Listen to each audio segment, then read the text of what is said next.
তামাৰহাট জলদুৱা গাঁৱত বছৰ বছৰ ধৰি বিকল হৈ আছে চৰকাৰৰ অভিলাষী জলসিঞ্চন আঁচনি।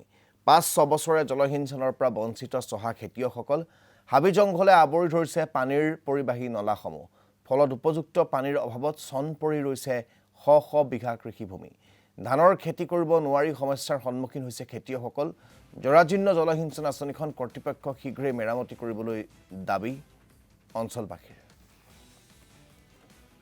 আমাক এই জলসিঞ্চন আঁচনিখনৰ সন্দৰ্ভত সবিশেষ জনাব শহীদুল ইছলামে।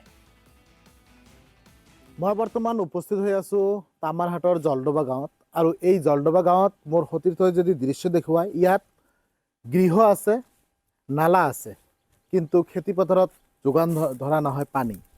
এই জলসিঞ্চনৰ যি আঁচনি আছে সেই আঁচনি বছৰ বছৰ ধৰি এনেদৰে জৰাজীৰ্ণ অৱস্থাত আছে। এই আঁচনিৰ পৰা স্থানীয় যিসমূহ খেতিয়ক আছে সেই খেতিয়কসমূহ কোনো ধৰণৰ উপকৃত হ'ব পৰা নাই। গদাধৰ নৈৰ পৰা যি জলসিঞ্চন আঁচনি স্থাপন কৰা হৈছিল খেতিপথাৰত পানী যোগান ধৰাৰ বাবে হেজাৰ হেজাৰ বিঘা খেতিপথাৰ ইয়াত সংযোগ কৰা হৈছিল, কিন্তু ইয়াত যি পানীৰ যোগান নধৰাৰ বাবে কিন্তু খেতিয়কসকল হাহাকাৰ কৰিব লগা হৈছে। স্থানীয় খেতিয়ক আছে, মই কথা পাতিম। হয় দাদা, কি ক'ব আপোনালোকৰ ইয়াত কেনেধৰণৰ অসুবিধা হৈছে? পানীৰ যোগান যে ধৰা নাই, পানী যোগান আঁচনি আছে এটা বহুত বছৰৰ পৰা, ইমান কোটি টকীয়া এটা আঁচনি আছে।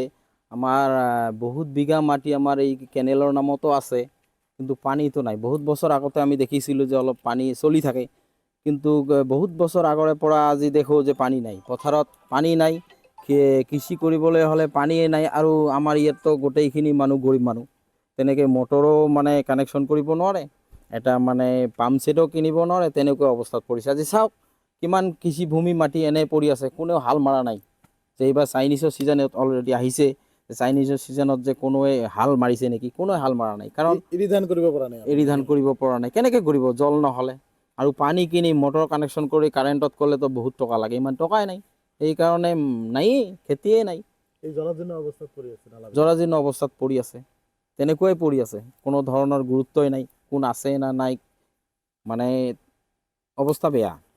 চৰকাৰে কৃষকৰ দুগুণ উন্নয়নৰ কথা কয় ঠিকেই, কিন্তু আজিতো মানে প্ৰকৃত স্বৰূপ দেখিবলৈ আমি পাইছোঁৱেই যে জলসিঞ্চন ইমান কোটি টকীয়া এটা প্ৰকল্প আছে, কিন্তু কোনো ধৰণৰ চৰকাৰৰ ইয়াত চকু নাই, তত্বাৱধানো নাই।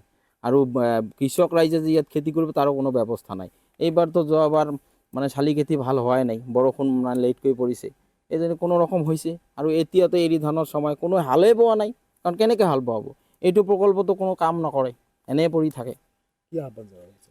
আমি ৰাইজৰ ফালৰ পৰা, জলডোবা ৰাইজৰ ফালৰ পৰা আহ্বান জনাব বিচাৰোঁ যে বিভাগীয় কৰ্তৃপক্ষক যাতে অতি সহজে অতি সোনকালে আমাৰ এই প্ৰকল্পটো ঠিক কৰি দিয়ে।